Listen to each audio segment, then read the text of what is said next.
तो आज हम लोग शुरू करेंगे वॉइड। तो वॉइड क्या है? तो वॉइड मतलब खाली जगह, मतलब empty space present in solid. Solid के अंदर जो खाली जगह होती है उसी को हम लोग क्या कहते हैं? तो वॉइड। तो वॉइड क्या है? तो empty space present in solid is called void. Solid के अंदर जो खाली स्पेस होती है उसी को हम लोग क्या कहते हैं? तो वॉइड कहते हैं। फॉलोइंग 4 टाइप्स ऑफ वॉइड, 4 प्रकार की void, that is triangular void, tetrahedral void, octahedral void and cubical void. Following 4 types of void, that is triangular void, tetrahedral void, octahedral void and cubical void. तो what is triangular void? Triangular void क्या है? तो empty space between 3 atoms placed at the vertices of a triangle is called triangular void. मतलब 3 atom को आप place करिए, atom A है, ये बी है, ये सी है, इन तीनों एटम के बीच में ये जो स्पेस खाली है, ये जो एम्प्टी स्पेस है, इसी को हम लोग क्या कहेंगे? Triangular void. तो ट्रायंगुलर वॉइड क्या है? तो empty space between 3 atoms placed at the vertices of a triangle.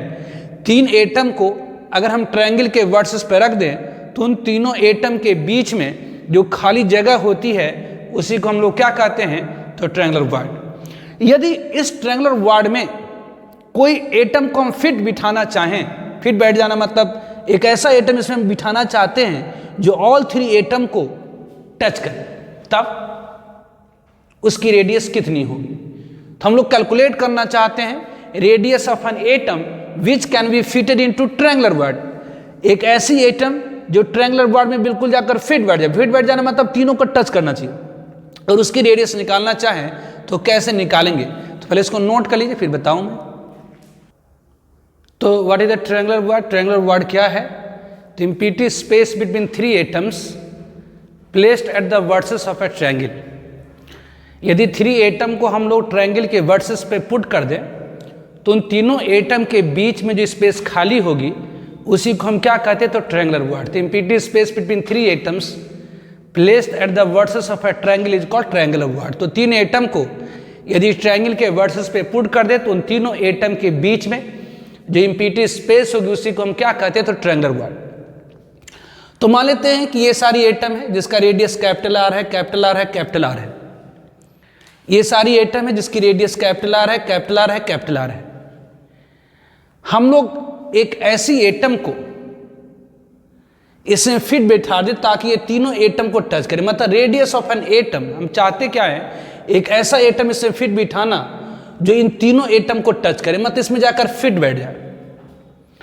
हम लोग चाहते हैं एक एटम को यहां पर फिट बिठाना, तो वह एटम जिसको हम यहां पर फिट बिठाना चाहते, वह एटम जिसे हम लोग यहां पर फिट बिठाना चाहते, उसकी रेडियस कितनी होनी चाहिए? तो if capital R the radius of atom, इन सारे एटम की रेडियस अगर कैपिटल आर है, यदि इन सारे एटम की रेडियस अगर कैपिटल आर है, small R is the radius of an atom which can be fitted into triangular void. और स्मॉल आर क्या है?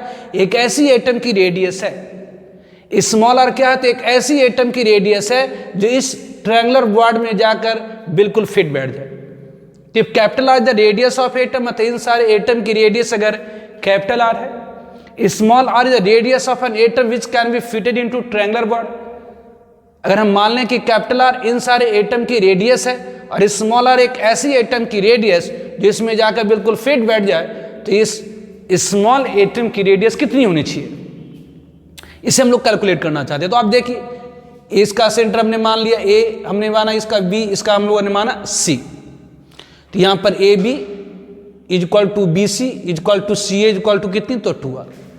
मान लेते हैं ये छोटी सी एटम यहां पर हमने फिट बिठाया, एक छोटी सी एटम जिसको हम लोगों ने यहां पर फिट बिठाया, इसका सेंटर O है। इसका सेंटर क्या मान रखे? O है, ए बी सी, इन तीनों एटम के सेंटर, और ये O।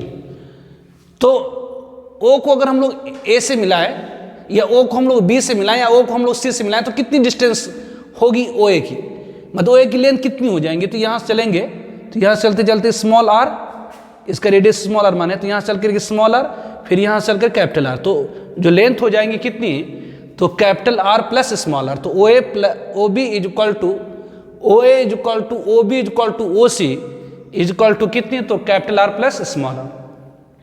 तो ये 3 एटम एक ट्रायंगल के वर्सेस पर है, ये 3 एटम का जो सेंटर वो ट्रायंगल के वर्सेस पर है। एक ऐसी एटम जिसमें जाकर बिल्कुल फिट बिठा है, उसकी रेडियस, उसकी सेंटर अगर O पर है तो यहाँ पर OA equal to OB equal to OC equal to capital R plus small r। यहाँ से मतलब O से इस AB लाइन के ऊपर एक परपेंडिकुलर हमने डाल दिया है। O से AB लाइन के ऊपर हम लोगों ने एक परपेंडिकुलर डाल रखा है। O से AB लाइन के ऊपर हम लोगों ने एक परपेंडिकुलर डाल रखा है, तो ये AD equal to BD equal to R हो जाएगी। तो यदि इस राइट एंगल ट्रायंगल में हम लोग जाएं, अगर इस राइट एंगल ट्रायंगल में जाएं, इस राइट एंगल ट्रायंगल में जाएं, मतलब in right angle triangle ADO, in right angle triangle ADO में अगर जाएं और इस एंगल के लिए अगर हम लोग कॉस लगाएं तो कॉस एंगल OAD, इस एंगल के लिए अगर कॉस लगाएं तो cos angle OAD equal to क्या होगी, तो AD मतलब बेस अपॉन हाइपोटेनस मतलब OA, तो AD upon OA, cos angle OAD equal to क्या होगी, तो बेस अपॉन हाइपोटेनस मतलब AD अपॉन OA।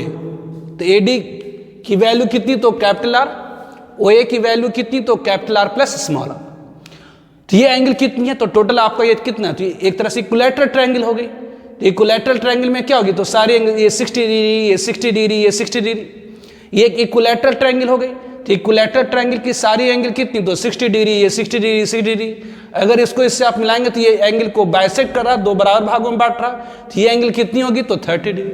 तो कॉस एंगल OAD मतलब कॉस 30 इक्वल टू कितनी हो गई, तो AD अपॉन OA मतलब capital R upon capital R plus small r, OA equal to capital R plus small r।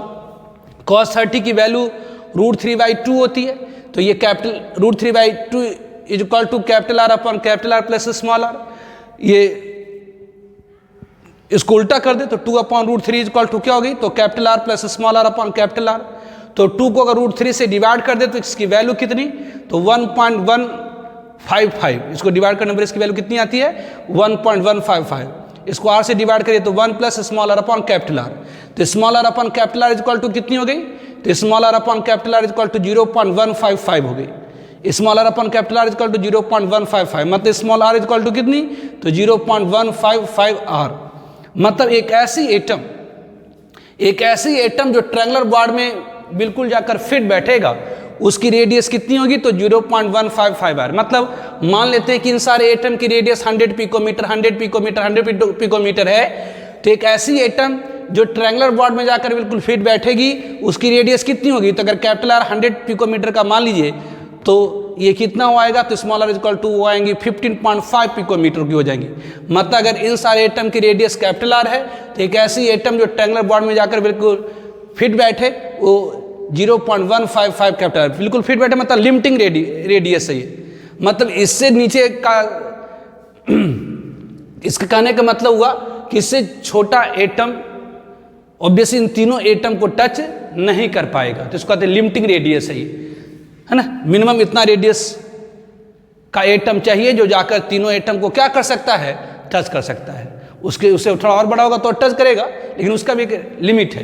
तो minimum radius एक एटम की जो इस ट्रायंगुलर बॉर्ड में बिल्कुल जाकर फिट बैठेंगी वो कितनी होगी, तो 0.155 कैपिटल R।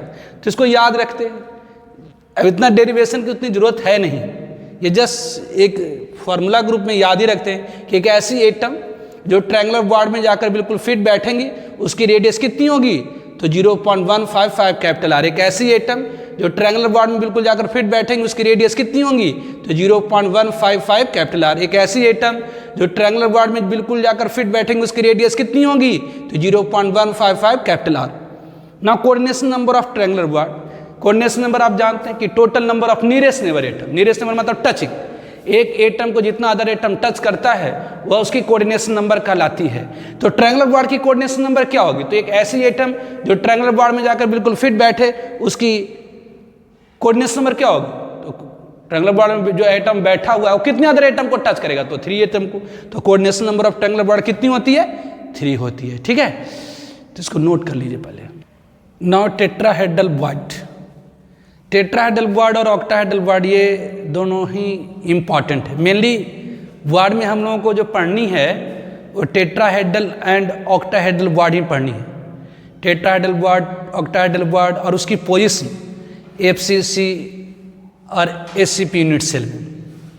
तो टेट्राहेड्रल बॉन्ड क्या है? तो empty space between 4 atoms placed at the vertices of tetrahedron. आप लोगों को मैंने बताया था टेट्राहेड्रल शेप इस टाइप की होती है। This is the it is the tetrahedral shape. ये आपका क्या है? तो टेट्राहेड्रल शेप है। ये आपका क्या? तो टेट्राहेड्रल शेप है। ठीक है, ये आपका क्या है? तो टेट्राहेड्रल शेप है। ये आपकी क्या है? तो टेट्राहेड्रल शेप है। दिस ये टेट्राहेड्रल शेप। तो ये टेट्राहेड्रल शेप है। आप जानते हैं टेट्राहेड्रल में जो एंगल होती है, जो एंगल होगी 109 degree 28 minute, 109 degree 28 minute, 109 degree 28 minute, 109 degree 28 minute, 109 degree 28 minute, सारे एंगल इसमें 109 डिग्री 28 मिनट होते हैं। तो 4 एटम लीजिए और उसको प्लेस कर दिया eight the vertices of tetrahedron. मतलब एक एटम यहाँ पर सपोज ए ले लीजिए, यहाँ पर आपका बी हो गया, यहाँ पर सी हो गया, ऊपर से डी हो गया। यहाँ पर एटम ए ले लीजिए, यहाँ पर एटम बी ले लीजिए, यहाँ पर एटम सी ले लीजिए, ऊपर से एटम डी रख दीजिए। एटम ए ले लीजिए, एटम बी ले लीजिए, एटम सी, ऊपर से एटम डी रख दीजिए। तो इन चारों एटम के बीच में यहाँ पर, इन चारों एटम के बीच में यहाँ पर, इन चारों एटम के बीच में यहाँ पर क्या होगी? तो एक एम्प्टी स्पेस होगी। तो इस एम्प्टी स्पेस को कहा जाता है टेट्राहेड्रल बॉन्ड। तो what is tetrahedral bond? Tetrahedral बॉन्ड क्या है? तो empty space between 4 atoms placed at the vertices of a tetrahedron is called tetrahedral bond. अगर हम 4 एटम को प्लेस करें eight the vertices of tetrahedron is called tetrahedral bond. जैसे atom A है, ये बी है, ये सी है, ऊपर से डी। तो ये कहाँ पर रखे? तो ये चारों एटम को हम लोगों ने टेट्राहेड्रन के वर्सेस पे रखा। तो इन चारों एटम के बीच में यहाँ पर जो एम्प्टी स्पेस है, यहाँ पर जो एम्प्टी स्पेस है, यहाँ जो खाली जगह है, उस एम्प्टी स्पेस को, उस खाली जगह को क्या करें? तो टेट्राहेड्रल बॉन्ड। ये एटम ए है, ये बी है, ये सी, ऊपर से रख दिया डी। तो इन चारों एटम के बीच में जो एम्प्टी स्पेस है, ये एटम ए है, ये बी है, सी है, डी है, इन चारों एटम के बीच में जो यहाँ पर एम्प्टी स्पेस है, खाली जगह है, उसे हम क्या कहते हैं? तो टेट्राहेड्रल बॉन्ड। तो empty space between 4 atoms placed at the vertices of tetrahedron is called tetrahedral bond. 4 atom को अगर हम प्लेस करें eight the vertices of tetrahedron, तो उन चारों एटम के बीच में जो एम्प्टी स्पेस होती है, that is called tetrahedral bond. तो if capital R the radius of atom, अगर मान लेते ये जो बड़ा बड़ा एटम आपको दिख रहा, इसकी रेडियस अगर कैपिटल आर है, तो if capital R the radius of atom, small R is the radius of an atom which can be fitted into tetrahedral बॉन्ड। और हम मान रहे हैं कि इन चारों एटम के बीच में एक ऐसा एटम को फिट बिठा दें। फिट बिठा देना मतलब ऐसा एटम इसमें जाकर सेट करें जो चारों एटम को जाकर टच कर दे। फिट बिठाना मतलब चारों एटम को टच करना। फिट बिठाना मतलब चारों एटम को टच करना। तो यदि मान लें कि इन सारे एटम की रेडियस कैपिटल आर है, यदि हम लोग मान लें इन सारे एटम की रेडियस कैपिटल आर है और स्मॉल आर एक ऐसी एटम की रेडियस है जो इस टेट्राहेड्रल बॉन्ड में जाकर बिल्कुल फिट बैठे। If capital R the radius of atom and small R the radius of an atom which can be fitted into tetrahedral bond. तो ऑब्वियसली अगर टेट्राहेड्रल बॉन्ड पर जो एटम फिट बैठेगा, तो मान लेते हैं यहाँ पर ओ पर एटम जाकर फिट बैठ गया, यहाँ पर ओ आपको फिट जाकर बैठ गया, यहाँ पर एटम ओ आपको क्या होगा? तो फिट बैठ गया। ध्यान दीजिए यहाँ जो एंगल होगी, यहाँ जो एंगल होगी, ये चूंकि टेट्राहेड्रल है, तो एंगल ए ओ बी लीजिए या बी ओ सी लीजिए या सी ओ डी लीजिए या ए ओ डी लीजिए, सारी एंगल कितनी होंगी? तो ये 109 डिग्री 28 मिनट, ये भी 109 डिग्री 28 मिनट, ये भी 109 डिग्री 28 मिनट, 109 डिग्री 28 मिनट। तो यहाँ से हमने करा क्या है? तो ए ओ बी को निकाल के बाहर कर दिखा दिए, ए ओ बी को निकाल कर बाहर दिखा दिए। तो ये angle A O B total कितनी होगी? तो 109 डिग्री 28 मिनट। तो एंगल ए ओ ई कितनी होगी? तो ये एंगल कितनी होगी? तो 109 डिग्री 28 मिनट को 2 से डिवाइड कर दीजिएगा, तो आप जानते हैं 1 डिग्री मतलब 60 मिनट, तो ये हो जाएगा 108 डिग्री 88 मिनट। तो 108 डिग्री 88 मिनट को डिवाइड करेंगे तो that will come out 54 degree 44 minute. तो ये एंगल कितनी हो गई? तो 54 डिग्री 44 मिनट। अब यहाँ पर देखिए ओ ए, यहाँ से ओ ए, तो ओ ए इज इक्वल टू कितनी हो गई? तो ए इज इक्वल टू हो गई यहाँ से, ओ इज इक्वल टू कितनी होगी? तो capital R plus small R. अब बेसिक यहाँ पर जो एटम जो बिल्कुल फिट बैठेगा, तो इसके सेंटर से मिला करके इसको सेंटर से मिलाएंगे तो दूरी कितनी हो जाएगी? तो हो जाएगी capital R plus small R. तो ओ से मतलब इस सेंटर से यहाँ से चल करके आप यहाँ तक जाएंगे, यहाँ से चलना शुरू करेंगे तो स्मॉल आर चलेंगे, फिर इस एटम में घुस पड़ेंगे तो कैपिटल आर चलेंगे। तो ये O A is equal to, यहाँ पर O A is equal to O B is equal to O C is equal to O D is equal to कितना होगा? तो capital R plus small R. और यहाँ से हम अब देखिए ए बी एक दूसरे को टच करा, बी सी भी टच करा, सी ए भी टच करा। तो ये A B is equal to, यहाँ पर A B is equal to B C is equal to C A C D is equal to D A is equal to कितनी होगी, तो 2r होगी। तो ये ए बी इजक्वल टू कितनी, तो 2r। तो ये A B is equal to 2r, अगर यहाँ से एक परपेंडिकुलर डाल दें, यहाँ से एक परपेंडिकुलर डाल दें, तो A is equal to E B is equal to कितनी हो जाएंगी, तो A is equal to E B is equal to कितनी होगी, तो कैपिटल आर। तो ये एंगल टोटल 190 28 मिनट, तो ये एंगल कितनी, तो 54 डिग्री 44 मिनट। ये O A is equal to O B is equal to O C is equal to कितना, तो O C is equal to O D is equal to कितना, तो capital R plus small R. तो यहाँ से अगर एक परपेंडिकुलर डाल दें तो ये एक राइट एंगल ट्रायंगल बन गई। इस राइट एंगल ट्रायंगल, तो इस एंगल के अगर हम साइन लगा दें तो sine angle A O E, right angle triangle A O E में साइन एंगल ए ओ ई अगर निकालें तो इस एंगल के लिए अगर साइन निकालेंगे लगाएंगे, इस एंगल के लिए अगर साइन लगाएंगे तो ये perpendicular upon hypotenuse, perpendicular upon hypotenuse, तो परपेंडिकुलर कितनी है, तो ए हाइपोटेनस क्या है यहाँ पर ओ ए।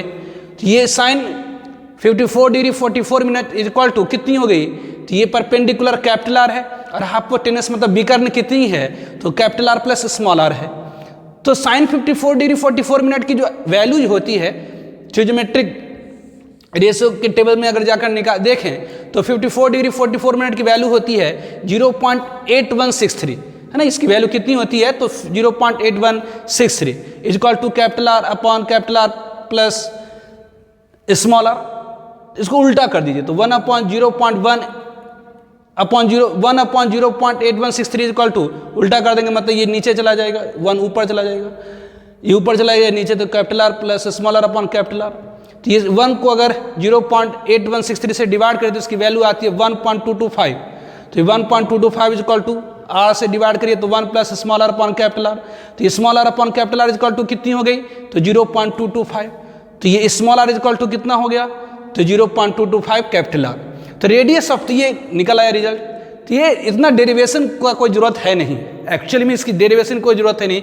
सिंपली आप ध्यान रखिए, याद रखिए, ये जरूरी, ये बड़ा इंपॉर्टेंट है, ये आपको याद रखना ही पड़ेगा कि radius of an atom which can be fitted into tetrahedral bond, है ना। ये तो आपको कैसे निकाले ये है, इसकी जरूरत पड़ती नहीं है, कहीं भी कभी भी आपको जरूरत नहीं पड़ेगी, लेकिन ये आपको हमेशा जरूरत पड़ता रहेगा।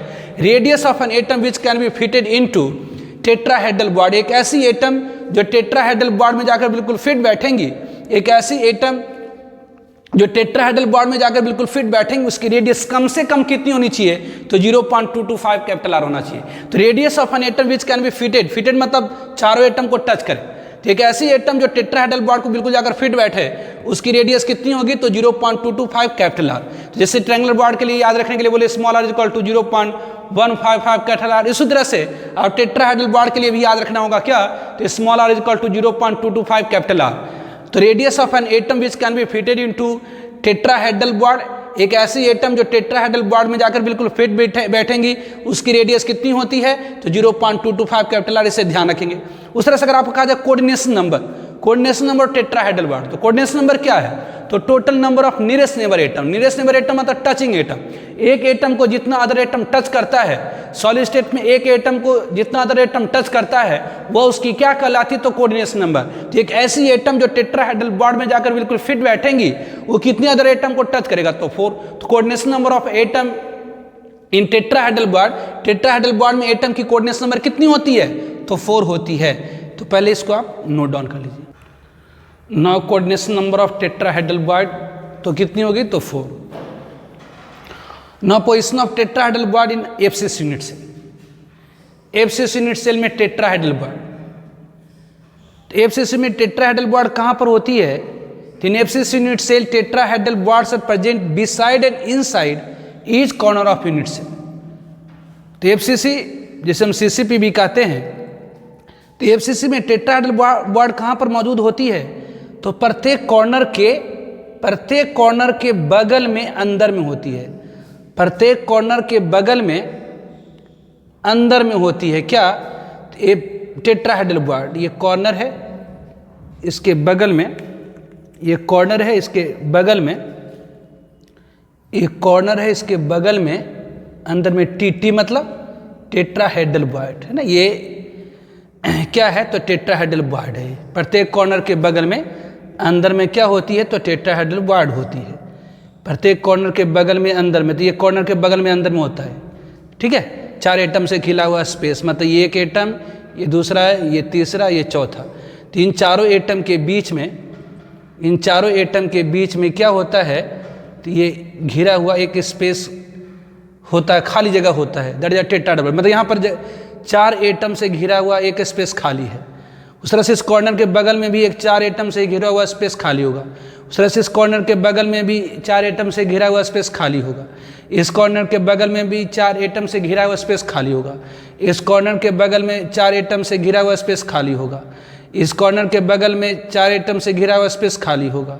इस कॉर्नर के बगल में 4 एटम से घिरा हुआ, तो प्रत्येक कॉर्नर के बगल में अंदर में एक टेट्राहेड्रल बॉन्ड खाली होती है, एक बॉन्ड होता है, that is a tetrahedral bond.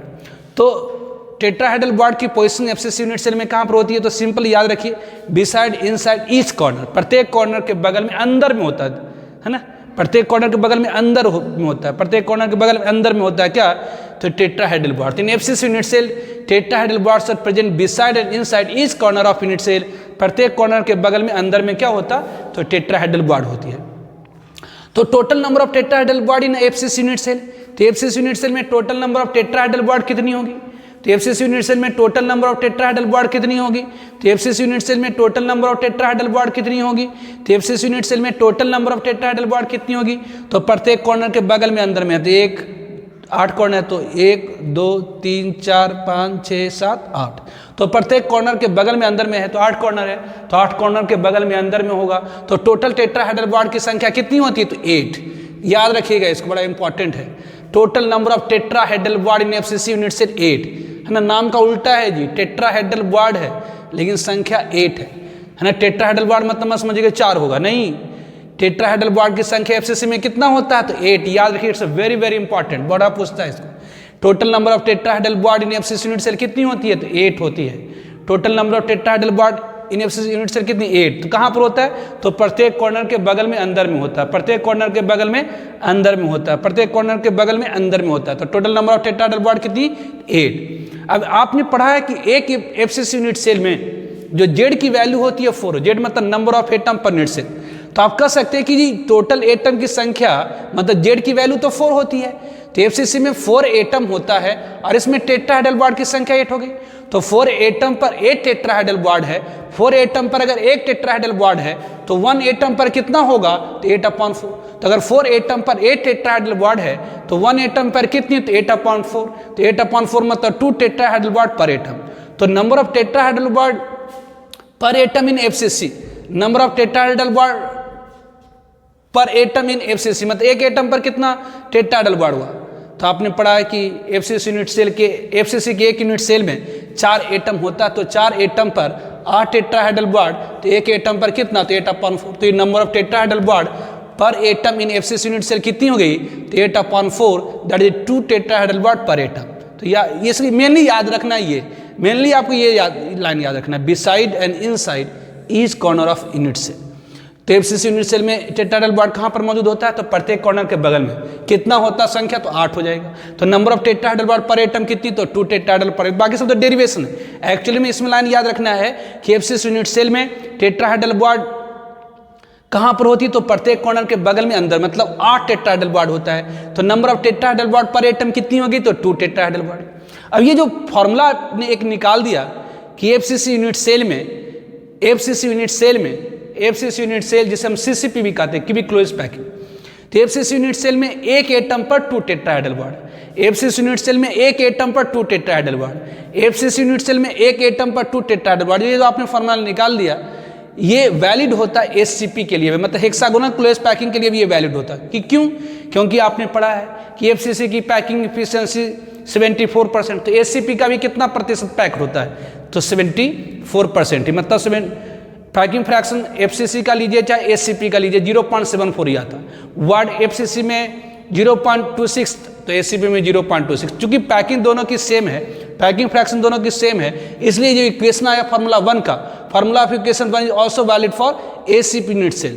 तो जो फार्मूला आपका आया इक्वेशन 1 का, ये वैलिड होता है किसके लिए, एसीपी के लिए, क्योंकि उतना ही प्रतिशत जगह खाली होती है एसीपी में भी जितना एफसीसी में होता है।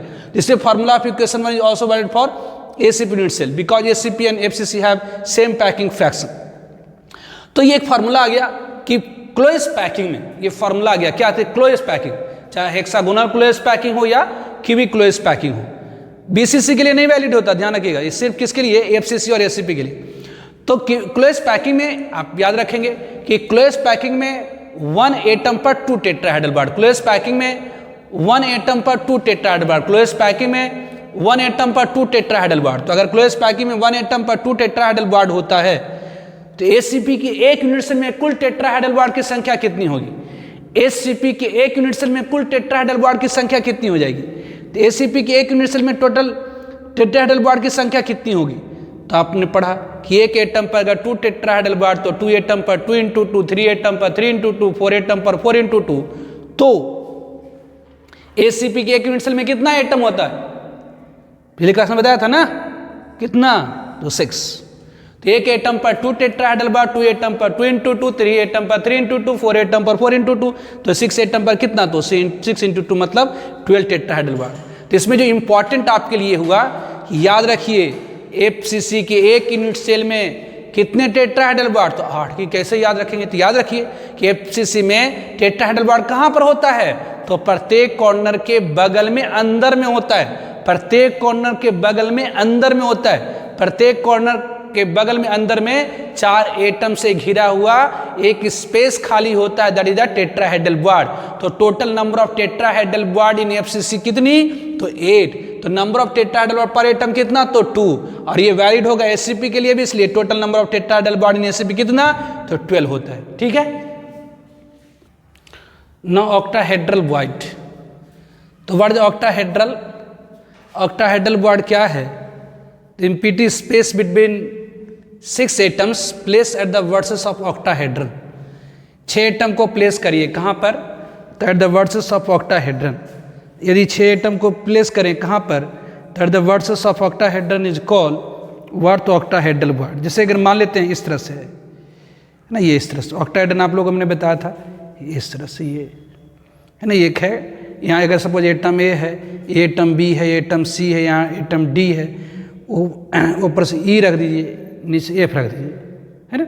एटम आपका सपोज ए है, एटम बी है, एटम सी है, एटम डी है, ऊपर से एटम ई रख दीजिए और नीचे से एटम एफ रख दीजिए। तो इन 6 वो एटम के बीच में यहाँ पर एक क्या होगी, तो एम्प्टी स्पेस होगी, यहाँ पर क्या होगी, तो एक एम्प्टी स्पेस होगी, खाली जगह होगी, इसी को हम क्या कहते हैं, तो ऑक्टाहेड्रल बॉन्ड। तो what is the octahedral bond, octahedral bond क्या है, तो empty space between 6 atoms placed at the vertices of octahedron. अगर 6 एटम को हम प्लेस करें eight the vertices of octahedron, that is called octahedral bond. That is the worth atom, यदि ए है, ये बी है, ये सी है, ये डी है, ऊपर से ई, नीचे से एफ। तो इन 6 एटम के बीच में जो एम्प्टी स्पेस होती है, जो खाली जगह होती है, ये एटम ए है, ये बी का सेंटर सी, ये डी, ऊपर से ई, नीचे से एफ। 3 एटम के बीच में जो खाली जगह होगी उसे हम क्या कहते हैं, ऑक्टाहेड्रल बॉन्ड। ये इसको आप इस तरह से, एक सेट को आप इस तरह से ले लीजिए, ये इसका सेंटर, इसका सेंटर, एक सेट ये ले लीजिए, एक सेट ये ले लीजिए आपका ना, ये इसका सेंटर, इसका सेंटर, ये 3 एटम का सेट। उसी तरह से एक ये ले लीजिए, ये एक एटम, ये एटम, ये एटम, ये 3 एटम का सेट। मतलब ये आप इसको इस तरह से करेंगे तो क्या होगा, तो इस तरह से अगर आप लेंगे तो क्या होगा, तो ये 3 atom at the vertices of triangle है, और ये भी क्या है, तो ये 3 atom at the vertices of triangle है। लेकिन इसका वर्सेस क्या है, तो अपोजिट साइड में, इसका ऊपर है, इसका नीचे है। मतलब इसी चीज़ को आप इस तरह से भी ड्रॉ कर सकते हैं कि ये 3 एटम है, ये आपका क्या है, तो 3 एटम है, ये आपका क्या है, तो 3 एटम है। ओब्वियसली ये एक एटम हो गया, इसको आप ले लीजिए, ये एटम है आपका, ये एटम है, ये 3 एटम का सेट है, जिसका वर्सेस क्या है, तो ऊपर की तरफ है, इज द वर्थ ट्रायंगल। तो ये 3 एटम का सेट ले लीजिए, ये 3 एटम का सेट लीजिए, ये उस तरह से ये 3 एटम का सेट लीजिए, दिस वन, ये है ना। तो ये ओब्वियसली, तो ये 3 एटम, ये 3 एटम ये 3 एटम कहाँ पर है, तो 2 सेट ऑफ ट्रायंगल आपन है। सेंटर ऑफ एटम कहाँ पर है, तो 2 सेट ऑफ ट्रायंगल के ऊपर है, 2 सेट ऑफ ट्रायंगल के ऊपर। एक ट्रायंगल ओब्वियसली जिसका वर्सेस डाउनवर्ड नीचे की तरफ है, एक ट्रायंगल जिसका अपवर्ड की तरफ है। इस तरह से भी दिखलाते अपन कि ये एटम है ना, ये एक एटम है, ये दूसरी एटम, ये तीसरी एटम, तो ये 3 एटम, एक ये हो गया, एक ये और दूसरा सेट क्या है, तो एक ये है, एक ये, एक ये है। तो इन 6 एटम के बीच में यहाँ पर क्या होगी, तो एक खाली जगह होगी, है ना। तो ये अलग करके अपने दिखला रखा है कि ये एक एटम का सेंटर, एक एटम का सेंटर, एक एटम का सेंटर, फिर एक एटम का सेंटर, एक एटम का सेंटर, एक एटम। तो इन 6 एटम के बीच में यहाँ पर क्या होगी, तो इन 6 एटम के बीच में यहाँ पर क्या होगी, तो एक एम्प्टी स्पेस होगी, that is called octahedral bond. तो ऑक्टाहेड्रल आया ऑक्टाहेड्रन से। तो यदि 6 एटम को अगर प्लेस कर दे कहाँ पर, तो eight the vertices of octahedron is called octahedral bond. अगर हम 6 एटम को प्लेस करें eight the vertices of octahedron, that is called octahedral bond. अगर 6 एटम आप place at the vertices of octahedron, octahedron आप इस तरह से आप जानते हैं octahedron it is the what, तो ऑक्टाहेड्रन ये ऑब्वियसली ये ऑक्टाहेड्रन, ये ऑक्टाहेड्रन दिस वन, ये एटम आपका ये है, ये B A C A D ऊपर से ये नीचे से, कि जी यहाँ 6 एटम हुआ, तो ये आपका क्या हुआ, तो 6 एटम हुआ।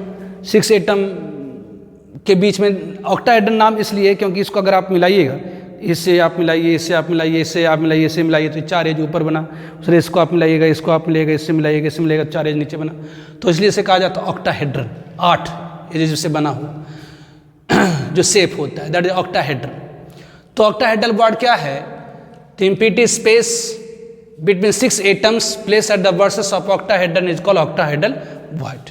दिस वन इस तरह से आप ड्रॉ करा रख सकता है, ऐसा हो सकता है, ऐसा हो सकता है। तो अगर मान लेते हैं इन सारे एटम की रेडियस क्या है, तो कैपिटल आर। तो capital R is the radius of atom.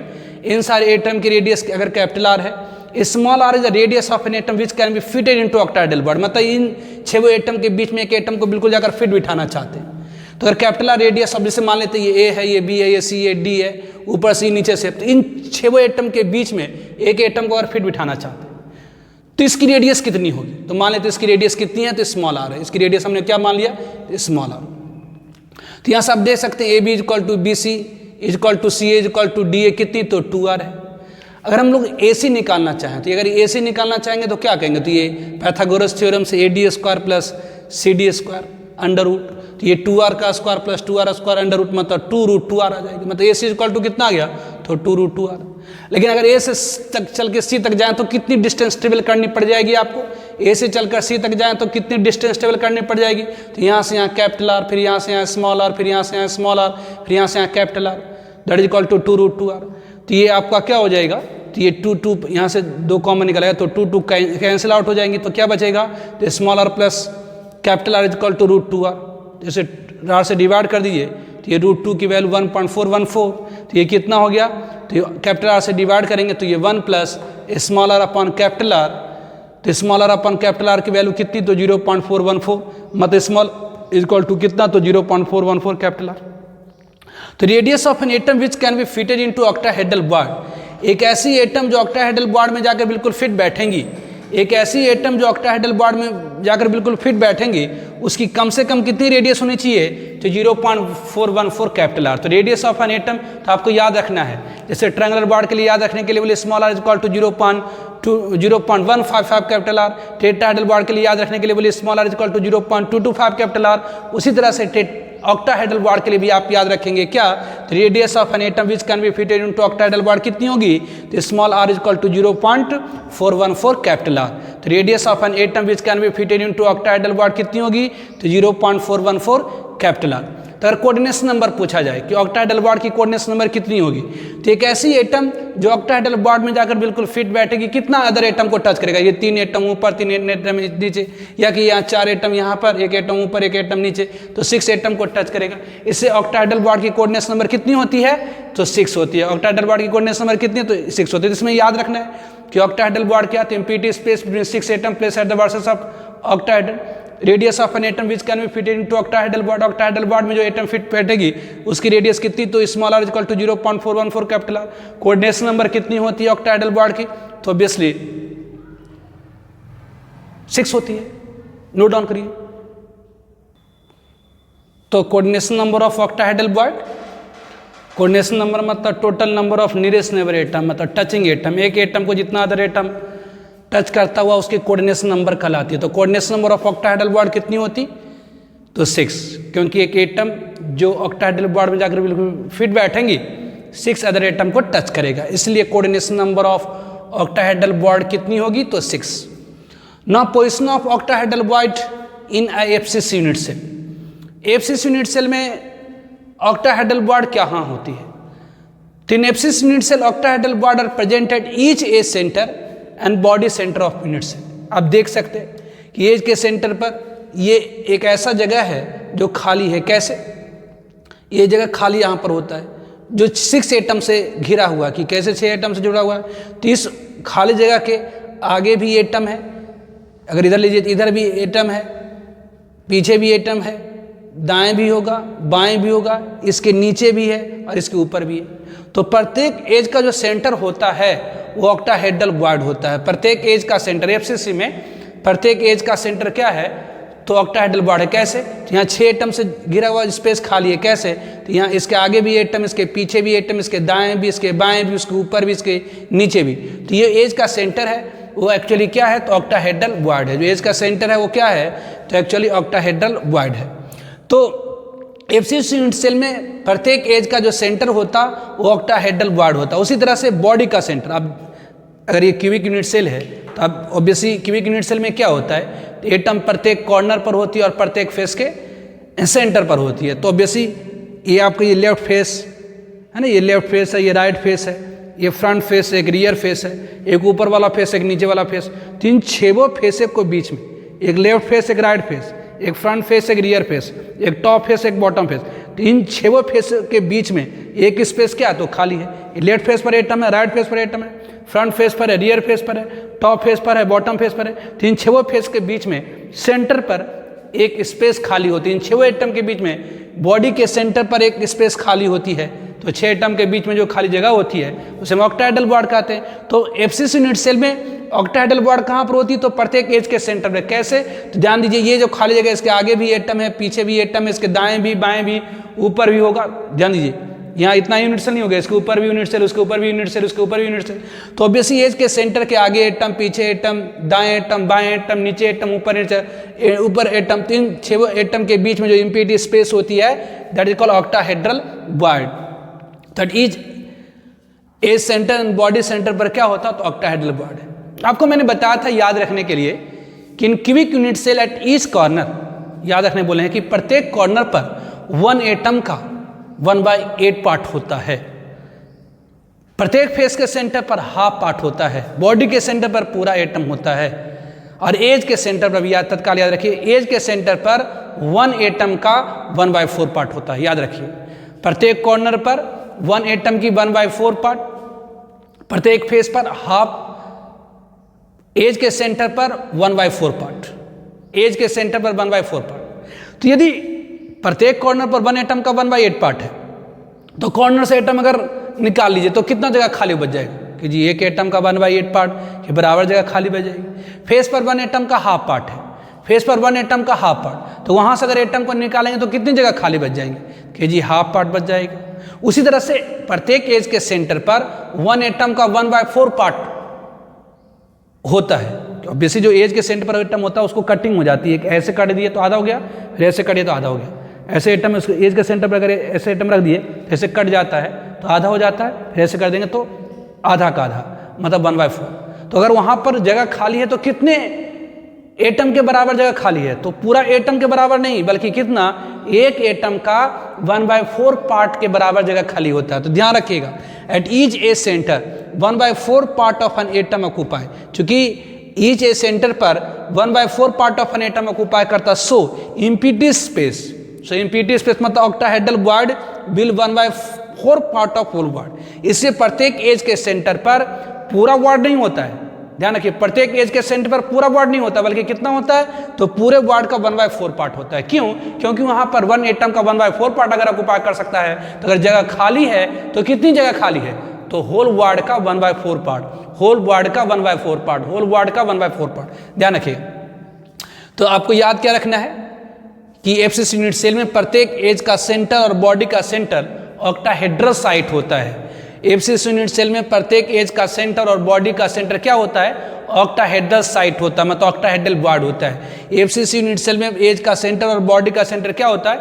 Octahedral site होता है। तो ऑब्वियसली एज के सेंटर पर 1 एटम का 1/4 पार्ट को उपाय कर सकता, इसलिए वहां अगर वह जगह खाली है तो पूरा नहीं बल्कि पूरे बॉन्ड का 1/4 पार्ट। तो total number of octahedral bond in FCC unit cell कितनी हो जाएगी?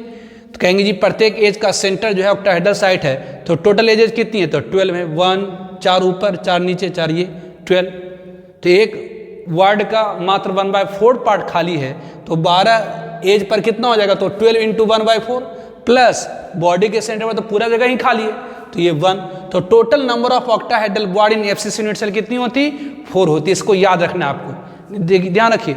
एफसीसी में total number of tetrahedral ward होती है 8 और ऑक्टाहेड्रल वार्ड होता है 4। नाम का उल्टा, टेट्राहेड्रल वार्ड की संख्या कितनी 8 और ऑक्टाहेड्रल वार्ड की संख्या कितना 4 एफसीसी में। एफसीसी में total number of tetrahedral ward कितना, तो नाम का उल्टा 8 और ऑक्टाहेड्रल वार्ड का संख्या कितना, तो नाम का उल्टा 4। ध्यान रखिएगा, टोटल नंबर ऑफ, याद रखने का टेक्निक हो गया ये आपका। और total number of octahedral ward in FCC unit cell कितनी, तो 4। अब देखिए एक यूनिट सेल में टोटल 4 एटम होता है, आपने पढ़ा जेड की वैल्यू एफसीसी में 4। तो एक एफसीसी यूनिट सेल में टोटल एटम की संख्या कितनी, तो 4। तो 4 एटम पर 4 ऑक्टाहेड्रल वार्ड, एफसीसी में जेड की वैल्यू 4, मतलब 4 एटम पर 4 ऑक्टाहेड्रल वार्ड, तो 1 एटम पर कितना, तो 4/4, मतलब 1 ऑक्टाहेड्रल वार्ड पर एटम। तो याद रखिए, जैसे आपको याद रखने बोले कि total number of tetrahedral ward पर एटम कितनी, तो 2। तो नंबर ऑफ ऑक्टाहेड्रल वार्ड पर एटम कितनी होती है, तो 1 होती है। तो एफसीसी में 1 एटम पर 1 ऑक्टाहेड्रल वार्ड, एफसीसी में 1 एटम पर 1 ऑक्टाहेड्रल वार्ड। तो ये जो इक्वेशन आया कि एक एटम पर 1 ऑक्टाहेड्रल वार्ड, ये जो इक्वेशन आया कि एक एटम पर 1 ऑक्टाहेड्रल वार्ड, ये वैलिड होता है एसीपी के लिए। Equation 1 is also valid for ACP unit cell. क्यों, क्योंकि एसीपी और एफसीसी दोनों की जो पैकिंग इफिशिएंसी होती है सेम होती है। ऑब्वियसली एफसीसी यूनिट सेल भी 74% पैक्ड होता है और एसीपी यूनिट सेल भी क्या होता है, 74% पैक्ड होता है। तो एफसीसी और एसीपी दोनों 74% पैक्ड है, एफसीसी और एसीपी दोनों 74% पैक्ड है और 26% खाली है। तो ये जो इक्वेशन आया कि 1 एटम पर 1 ऑक्टाहेड्रल वार्ड होती हैं, 1 एटम पर 1 ऑक्टाहेड्रल वार्ड होती है, वैलिड होता है किसके लिए, तो एसीपी के लिए भी। तो इक्वेशन वाली is also valid for ACP unit cell because ACP and FCC have same packing fraction. तो एक एटम पर अगर 1 ऑक्टाहेड्रल वार्ड है, तो एसीपी के एक यूनिट सेल में 6 एटम होती है, एसीपी के एक यूनिट सेल में 6 एटम होती है, तो 6 एटम पर कितना ऑक्टाहेड्रल वार्ड, तो 6 ऑक्टाहेड्रल वार्ड। ठीक है, ये तो टेट्राहेड्रल वार्ड और ऑक्टाहेड्रल वार्ड बड़ा इंपॉर्टेंट है, इसे अच्छी तरह से समझ लीजिए क्योंकि इससे रिलेटेड क्वेश्चन आना ही आना है। सॉलिड स्टेट में जब आता है पर्टिकुलर एंट्रेंस, ये ऑक्टाहेड्रल टेट्राहेड्रल वार्ड जरूर टच करता है। ठीक है, लिखिए नो क्यूबिकल वार्ड, जैसा नाम में है क्यूबिकल वार्ड मतलब क्यूब, वार्ड मतलब इम्पीटी स्पेस, क्यूबिकल मतलब क्यूब, वार्ड मतलब इम्पीटी space. The empty space between 8 atoms placed at the vertices of a cube is called cubical void. अगर हम 8 एटम को प्लेस करें कहाँ पर, eight the vertices of a cube is called cubical void। जैसे atom A है, B है, सी है, डी है, ए के ऊपर ए डैश, बी के ऊपर बी डैश, सी के ऊपर सी डैश, डी के ऊपर डी डैश। तो इन 8 एटम के बीच में, जब सिंपल क्यूब में पढ़े थे ना, A B C D, A dash B dash C dash D dash, उस तरह से यहाँ पर 8 एटम है, ए है, बी है, सी है, डी है, ए के ऊपर ए डैश, बी के ऊपर बी डैश, सी के ऊपर सी डैश, डी के ऊपर डी डैश। तो इन 8 एटम को अगर हम प्लेस कर दें eight the vertices of a cube, मतलब यहाँ पर ये ए का सेंटर, ये बी का सेंटर, ये सी का सेंटर, ये डी का सेंटर, इसको उठाकर इसको ऊपर रख दीजिए, तो A dash centre, B dash centre, C dash, D dash. तो इन 8 एटम के बीच में यहाँ पर क्या होगी, तो एक इम्पीटी स्पेस होगी, खाली जगह होगी। तो इस इम्पीटी स्पेस को हम लोग क्या कहते हैं, तो क्यूबिकल वार्ड। तो क्यूबिकल वार्ड क्या है, तो empty space between 8 atoms placed at the vertices of a cube. अगर हम 8 एटम को क्यूब के वर्टिसेस पे अगर रख दें, तो उन 8 एटम के बीच में जो इम्पीटी स्पेस होती है उसी को हम लोग क्या कहते हैं, तो क्यूबिकल वार्ड। तो अगर मान लें कि इन सारे एटम की रेडियस कैपिटल आर, इन सारे एटम की रेडियस क्या है, तो कैपिटल आर है। तो if capital R is the radius of atom, small r is the radius of an atom which can be fitted into cubical word, और इस cubical word पर एक एटम को हम लोग फिट बिठाना चाहते हैं, उसकी रेडियस अगर हम लोग मान लेते हैं स्मॉल r, तो अगर capital R radius of atom है और स्मॉल r एक ऐसी एटम की रेडियस है जो क्यूबिकल बॉन्ड में जाकर बिल्कुल फिट बैठेगी। तो कैपिटल अगर रेडियस ऑफ एटम है और स्मॉलर एक ऐसी एटम की रेडियस है जो क्यूबिकल बॉन्ड में जाकर बिल्कुल फिट बैठे, तो capital R is the radius of atom and small R is the radius of an atom which can be fitted into cubical bond. तो अगर इन सारे एटम की रेडियस कैपिटल आर है और स्मॉल आर एक ऐसी एटम की रेडियस है जो क्यूबिकल बॉन्ड में जाकर बिल्कुल फिट बैठे, तो जब हम ज्योमेट्री लगाएंगे तो small R is equal to, है ना, जैसे यहाँ से यहाँ निकालिएगा तो ये आपका आ जाएगा √3 2r, या मतलब 2√3r आ जाएगा। और एक 2 इंटू इसमें ज्योमेट्री का लगेगा तो इसमें आ जाएगा 2 इंटू से यहाँ से आ जाएगा कैपिटल आर, फिर यहाँ से स्मॉल आर, फिर यहाँ से स्मॉल आर, फिर यहाँ से कैपिटल आर, तो इतना इक्वल टू 2√3r आ जाता है। ठीक है, ये आ जाता है। तो ये 2 कैंसिल हो जाएगा, आर से डिवाइड कर दिएगा तो 1 plus small R upon capital R equal to 1.732 आ जाती है। तो स्मॉल आर इक्वल टू कितना आ जाएगा, तो 0.732 कैपिटल आर आ जाता है। तो ये अपना ज्योमेट्री लगाते रहिए। सिमिलरली याद रखिए, small R radius of an atom which can be fitted into cubical bond. एक ऐसी एटम जो क्यूबिकल बॉन्ड में बिल्कुल फिट बैठेगी, उसकी रेडियस कितनी आती है, 0.732 कैपिटल आर। सबसे बड़ा क्यूबिकल बॉन्ड होता है, उससे छोटा होता है ऑक्टाहेड्रल, उससे छोटा होता है टेट्राहेड्रल, है ना। सबसे छोटा कौन सा, तो triangle bond. Coordination number of cubicle bond की कोऑर्डिनेशन नंबर कितनी हो जाएंगी, तो एक ऐसी एटम जो क्यूबिकल बॉन्ड पर जाकर बिल्कुल फिट बैठेंगी वो 8 अदर एटम को टच कर सकता है, इसलिए इसकी कोऑर्डिनेशन नंबर कितनी हो जाएगी, तो 8 हो जाएगी। ठीक है, तो हो गया क्यूबिकल बॉन्ड। तीन सारे वर्ड्स में जो सबसे ज्यादा इंपॉर्टेंट है वो है टेट्राहेड्रल और ऑक्टाहेड्रल बॉन्ड। उससे रिलेटेड क्वेश्चंस खूब सारे पूछे जाते हैं, करके देखते हैं 2 क्वेश्चन। तो एक एग्जांपल देखिए, कितना compound atoms of element B form CCP lattice. CCP मतलब एफसीसी, तीनों क्यूबिक यूनिट सेल में से सबसे पैक्ड होता है एफसीसी, इसलिए एफसीसी को सीसीपी मतलब क्यूबिक क्लोजेस्ट पैकिंग कहते हैं। तो in compound atoms of element B form CCP lattice कह रहा है कि एक कंपाउंड है जिसमें एलिमेंट बाय फॉर्म करता सीसीपी लैटिस। सीसीपी लैटिस मतलब एफसीसी लैटिस, मतलब atoms of by are presented each corner and each face centre of unit cell. Atoms of element B form करता सीसीपी मतलब एटम्स ऑफ बाई कहाँ मौजूद है, तो प्रत्येक कॉर्नर और प्रत्येक फेस के सेंटर पर। तो सॉल्यूशन, यहां पर एटम्स ऑफ बाई फॉर्म करता फॉर्म सीसीपी, मतलब that is atoms of by are present at each corner and each face centre of unit cell. तो इसलिए नंबर ऑफ एक्स एटम्स